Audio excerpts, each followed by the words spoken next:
Shalom. Renungan kali ini berjudul Doktrin, Kepercayaan atau Iman kepada Allah. Kebenaran Sejati, bagian ke-8, oleh Evangelis Lokamanya Prawiro. Banyak orang Kristen sadar akan beberapa masalah dalam pengalaman spiritual mereka. Masalah yang diekspresikan dengan gejala seperti ketidakstabilan, tidak konsisten, kekurangan jaminan, dan kekurangan kedamaian. Jika orang-orang Kristen diinformasikan bahwa akar sebab masalah mereka terletak dalam kegagalan mengerti dasar perjanjian baru, seperti hubungan iman dan perbuatan-perbuatan, atau antara hukum dan kasih karunia, orang-orang Kristen ini harus mengakui sampai sekarang mereka belum tahu bahwa dalam perjanjian baru banyak yang dikatakan mengenai hal-hal itu. Mari dengan singkat kita ringkas kesimpulan-kesimpulan yang sudah kita peroleh atas dua topik yang berhubungan ini. Pertama, keseluruhan perjanjian baru mengajarkan dengan empatikal bahwa keselamatan diterima hanya melalui iman. Iman dalam karya penebusan, tanpa perbuatan-perbuatan manusia. Kedua, iman yang membawa keselamatan selalu diekspresikan setelah itu dengan perbuatan-perbuatan baik. Ketiga, perbuatan-perbuatan di mana iman untuk keselamatan diekspresikan, bukan perbuatan-perbuatan hukum. Kebenaran yang Allah syaratkan tidak bisa diperoleh dengan melakukan hukum Musa atau Taurat. Kesimpulan-kesimpulan mengenai kodrat dan tujuan hukum Musa ini secara alamiah membawa kita pada satu pertanyaan lain. Jika iman tidak diekspresikan dengan melakukan hukum, lalu perbuatan-perbuatan baik apa yang diekspresikan iman yang menyelamatkan? Apa tindakan-tindakan benar yang bisa kita lihat dalam hidup setiap orang yang menganut iman dalam diri Kristus yang menyelamatkan? Jawaban untuk pertanyaan ini sekaligus kunci untuk mengerti hubungan antara hukum dan kasih karunia diberikan Paulus dalam kitab Roma. Dalam Roma 8 ayat 3-4, sebab apa yang tidak mungkin dilakukan hukum Taurat karena tak berdaya oleh daging, telah dilakukan oleh Allah dengan jalan mengutus anaknya sendiri dalam daging yang serupa dengan daging yang dikuasai dosa karena dosa. Ia telah menjatuhkan hukuman atas dosa di dalam daging, supaya tuntutan hukum Taurat digenapi di dalam kita, yang tidak hidup menurut daging, tetapi menurut roh. Kunci frasa di sini adalah supaya tuntutan hukum Taurat digenapi di dalam kita, di mana kata kita menunjukkan orang-orang Kristen yang dipimpin roh, bukan hukum yang digenapi dalam orang-orang Kristen, tetapi syarat kebenaran hukum. Apa arti frasa syarat kebenaran hukum? Jawabannya diberikan dengan sangat jelas oleh Yesus sendiri sebagai respons kepada pertanyaan seorang ahli hukum Yahudi mengenai hukum. Matius 22 ayat 35-40. Seorang ahli Taurat bertanya untuk mencobai dia, "Guru, hukum manakah yang terutama dalam hukum Taurat?" Jawab Yesus kepadanya, "Kasihilah Tuhan Allahmu dengan segenap hatimu, dan dengan segenap jiwamu, dan dengan segenap akal budimu. Itulah hukum yang terutama dan yang pertama. Dan hukum yang kedua, yang sama dengan itu, ialah kasihilah sesamamu manusia, seperti dirimu sendiri. Pada kedua hukum inilah tergantung seluruh hukum Taurat dan kitab para nabi." Kata-kata Yesus ini mendefinisikan syarat hukum yang Paulus maksud. Hukum Musa hanya diberikan pada periode tertentu dalam sejarah manusia kepada sebagian kecil umat manusia.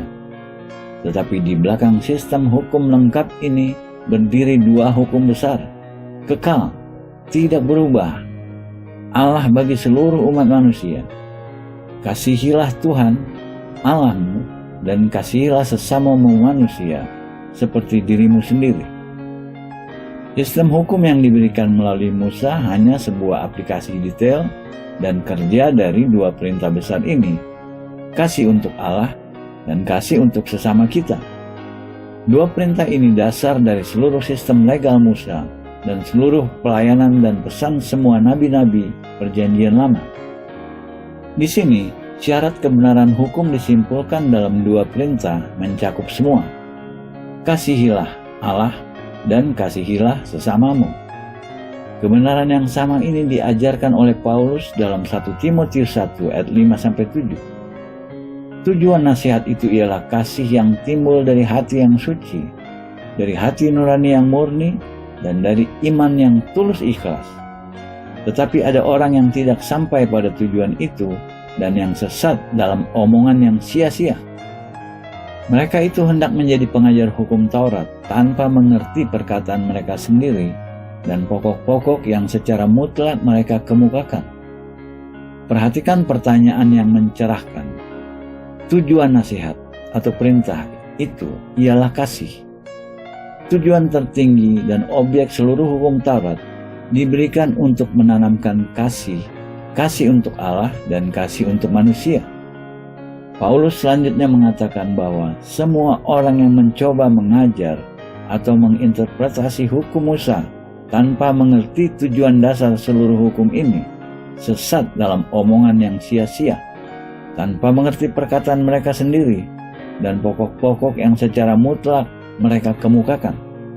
Dengan kata lain, penterjemah itu telah meleset sama sekali mengenai tujuan utama hukum yang adalah kasih.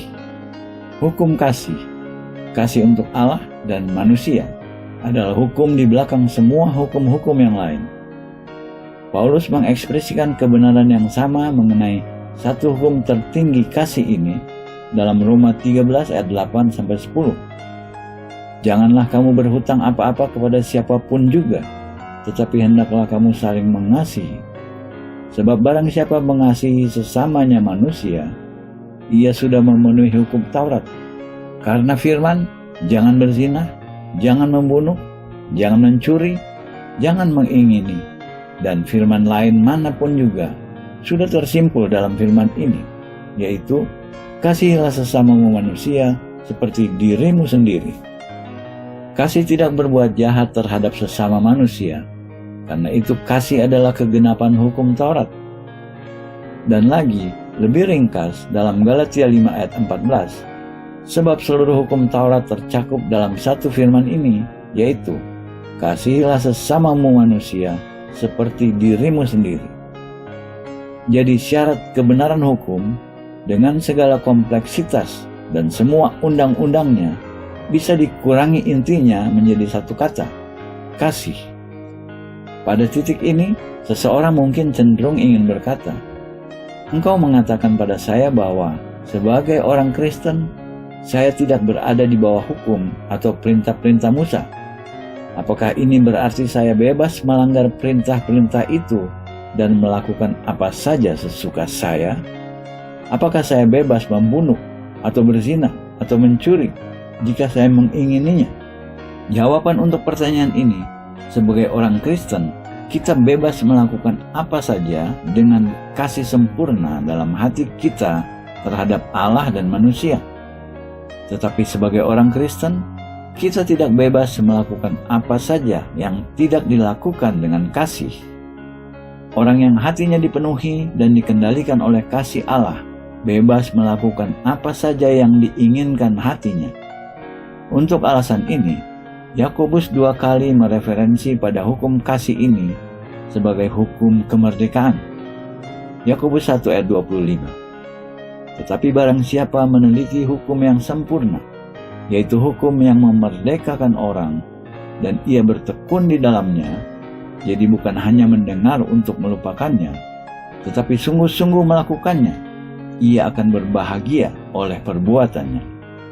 Yakobus 2 ayat 12, berkatalah dan berlakulah seperti orang-orang yang akan dihakimi oleh hukum yang memerdekakan orang. Yakobus menyebut hukum kasih ini hukum sempurna yang memerdekakan, karena orang yang hatinya dipenuhi dan dikendalikan kasih Allah setiap waktu memiliki kebebasan melakukan apa yang ia inginkan. Apa saja yang orang itu ingin lakukan akan selalu dalam keselarasan dengan kehendak dan kodrat Allah, karena Allah adalah kasih. Orang yang hidup dengan hukum kasih adalah satu-satunya orang yang bebas dan benar di seluruh muka bumi. Bebas untuk melakukan apa yang ia kehendaki setiap waktu. Orang seperti itu tidak membutuhkan hukum untuk mengendalikannya. Yakobus juga memberikan hukum kasih ini judul lain. Ia menyebutnya hukum utama. Yakobus 2 ayat 8. Akan tetapi, jikalau kamu menjalankan hukum utama yang tertulis dalam kitab suci, kasihilah sesamamu manusia seperti dirimu sendiri, kamu berbuat baik. Apakah hukum utama ini? Karena orang yang hidup sesuai dengan hukum ini benar-benar hidup seperti seorang raja. Ia tidak tunduk di bawah hukum lain. Ia bebas melakukan apa saja yang hatinya mendiktenya. Dalam menggenapi hukum ini, ia menggenapi semua hukum. Dalam segala keadaan dan dalam setiap hubungan dengan Allah dan manusia, ia memerintah dalam hidupnya seperti seorang raja. Analisa syarat kebenaran hukum ini membawa kita kepada kesimpulan-kesimpulan berikut. Tidak ada konflik atau yang tidak konsisten antara standar kebenaran sejati yang dikemukakan perjanjian lama di bawah hukum Musa dan yang dikemukakan dalam perjanjian baru dalam Injil Yesus Kristus. Dalam setiap dari keduanya, standar kebenaran sejati adalah satu dan sama. Disimpulkan dalam satu kata, kasih. Kasih untuk Allah dan kasih untuk manusia. Perbedaan antara dua dispensasi hukum di bawah Musa dan dispensasi kasih karunia melalui Yesus Kristus bukan terletak pada bagaimana mencapai tujuan, melainkan jalan yang digunakan untuk memperoleh tujuan itu. Keduanya berada di bawah hukum dan kasih karunia, dan tujuannya adalah kasih. Tetapi di bawah hukum, jalan yang digunakan ke tujuan itu adalah sistem perintah-perintah dan ketetapan-ketetapan eksternal yang diberlakukan pada manusia. Di bawah kasih karunia, jalan yang digunakan adalah kerja mujizat terus-menerus Roh Kudus di dalam hati orang percaya. Hukum Musa gagal mencapai tujuannya, bukan karena ada yang salah dengan hukum itu sendiri, tetapi karena kelemahan dan dosa kodrat kedagingan manusia. Paulus menyatakan ini jelas di bagian akhir Roma 7. Roma 7 ayat 12, ayat 14, 22, 23. Jadi hukum Taurat adalah kudus, dan perintah itu juga adalah kudus, benar dan baik. Sebab kita tahu bahwa hukum Taurat adalah rohani, tetapi aku bersifat daging, terjual di bawah kuasa dosa. Sebab di dalam batinku aku suka akan hukum Allah, tetapi di dalam anggota-anggota tubuhku aku melihat hukum lain yang berjuang melawan hukum akal budiku dan membuat aku menjadi tawanan hukum dosa yang ada di dalam anggota-anggota tubuhku. Hukumnya sendiri adalah kebenaran dan baik. Orang yang hidup sesuai hukum mungkin tulus mengakui standar-standar hukum dan hidup menurutnya. Namun demikian, kuasa dosa di dalamnya dan kelemahan kodrat kedagingannya terus-menerus mencegahnya hidup sesuai standar-standar itu. Di bawah perjanjian baru, kasih karunia Allah dalam Yesus Kristus masih mengarahkan manusia ke tujuan yang sama, kasih untuk Allah dan kasih untuk sesamanya. Tetapi kepada manusia diberikan jalan yang baru dan berbeda sama sekali untuk memperoleh tujuan itu. Kasih karunia bekerja dengan mujizat Roh Kudus di dalam hati orang percaya. Hasil dari kerjanya disebut dilahirkan kembali atau dilahirkan dari roh. Pengalaman ini secara nubuatan digambarkan dalam perjanjian lama, di mana Tuhan berkata kepada anak-anak Israel dalam Yehezkiel 36 ayat 26, "Kamu akan kuberikan hati yang baru dan roh yang baru di dalam batinmu, dan aku akan menjauhkan dari tubuhmu hati yang keras dan kuberikan kepadamu hati yang taat." Efek-efek perubahan di dalam lebih jauh digambarkan dalam Yeremia 31 ayat 31 dan 33. Sesungguhnya akan datang waktunya, demikianlah firman Tuhan, aku akan mengadakan perjanjian baru dengan kaum Israel dan kaum Yehuda. Tetapi beginilah perjanjian yang kuadakan dengan kaum Israel sesudah waktu itu. Demikianlah firman Tuhan. Aku akan menaruh Tauratku dalam batin mereka dan menuliskannya dalam hati mereka. Maka aku akan menjadi Allah mereka dan mereka akan menjadi umatku. Perjanjian baru yang dijanjikan oleh Tuhan ini adalah perjanjian baru kasih karunia melalui iman dalam Yesus Kristus, yang hari ini kita sebut perjanjian baru. Melalui perjanjian baru ini, kodrat orang berdosa diubah di dalamnya sama sekali. Hati lama, keras seperti batu, tidak responsif, diambil. Sebagai ganti hati baru dan roh baru ditanam di dalamnya. Kodrat baru yang harmonis dengan kodrat Allah dan hukum-hukum Allah. Menjadi alamiah bagi orang yang sudah diciptakan baru oleh Roh Allah, hidup sesuai jalan-jalan Allah, dan melakukan kehendak Allah.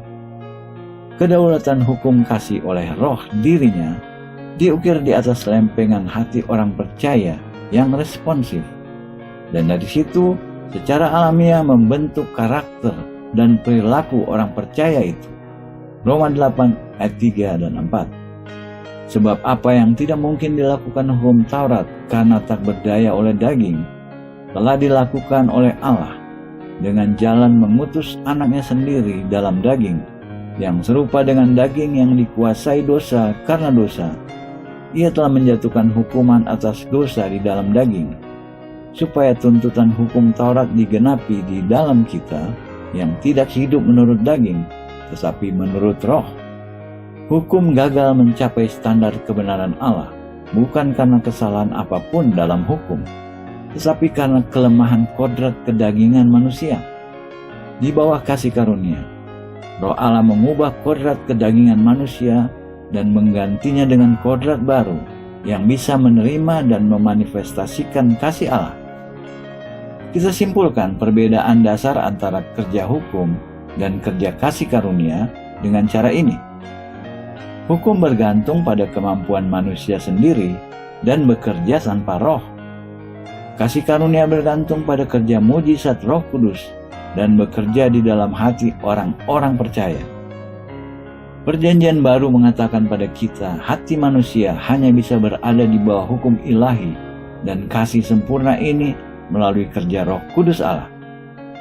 Roma 5 ayat 5. Dan pengharapan tidak mengecewakan, karena kasih Allah telah dicurahkan di dalam hati kita oleh Roh Kudus yang telah dikaruniakan kepada kita.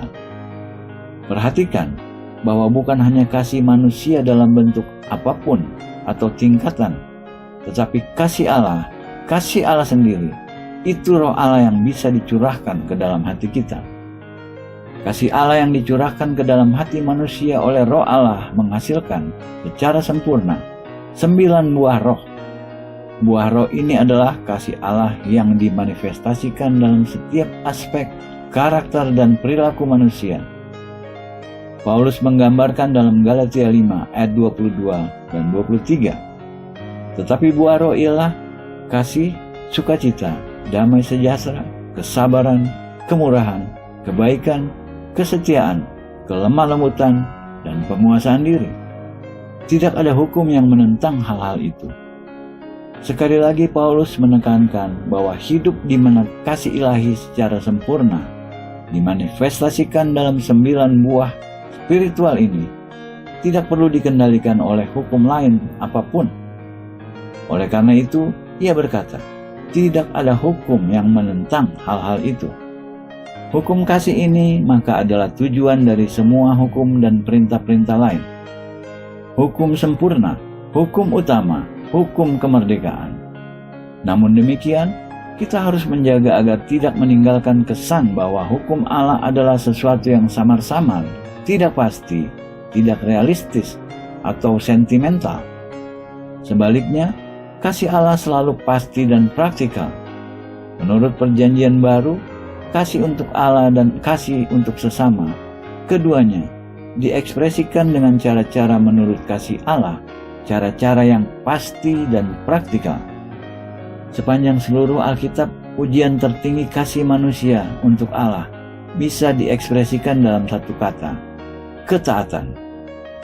Dalam perjanjian lama, Allah menyatakan kebenaran ini kepada umatnya dalam Yeremia 7 ayat 23. Dengarkanlah suaraku, maka aku akan menjadi Allahmu dan kamu akan menjadi umatku. Kasih sejati untuk Allah selalu diekspresikan dengan ketaatan kepadanya. Dalam perjanjian baru, begitu pula Yesus ketika berpisah dengan murid-muridnya, menekankan ketaatan ini di atas semua syarat-syarat lain. Dalam Yohanes 14, ia menegaskan perihal ini 3 kali berturut-turut di dalam beberapa ayat. Ayat 15, jikalau kamu mengasihi aku, kamu akan menuruti segala perintahku.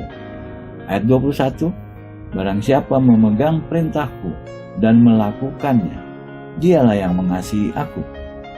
Lalu ia menaruh kedua alternatif ketaatan dan ketidaktaatan berdampingan dengan sangat jelas. Karena ia berkata dalam ayat 23, jika seorang mengasihi aku, ia akan menuruti firman-Ku. Dan sebaliknya, ayat 24, barang siapa tidak mengasihi aku, ia tidak menuruti firman-Ku. Dalam terang kata-kata ini, jelas bagi siapapun orang Kristen yang mengasihi Kristus, tetapi tidak mentaati kehendak Kristus yang dinyatakan dalam kata-katanya dan perintah-perintahnya, hanya membohongi diri sendiri. Perintah tertinggi Kristus dalam perjanjian baru adalah kasih. Tanpa kasih, mustahil berbicara ketaatan. Tetapi jika kita mempelajari kodrat dan kerja kasih Kristiani, kita menemukan bahwa perjanjian baru menawarkan kita pola hidup yang dikendalikan oleh kasih dalam setiap aspek.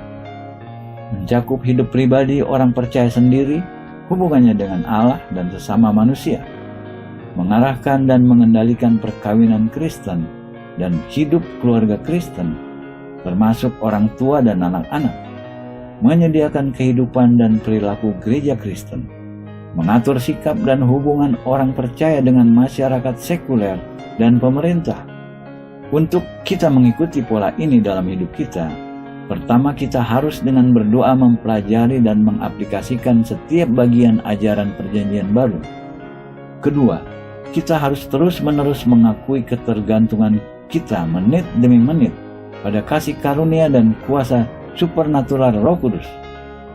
Dengan cara ini, kita akan membuktikan dalam pengalaman pribadi kita kebenaran 1 Yohanes 2 ayat 5. Tetapi barang siapa menuruti firman-Nya, di dalam orang itu sungguh sudah sempurna kasih Allah. Dengan itulah kita ketahui bahwa kita ada di dalam Dia. Amin.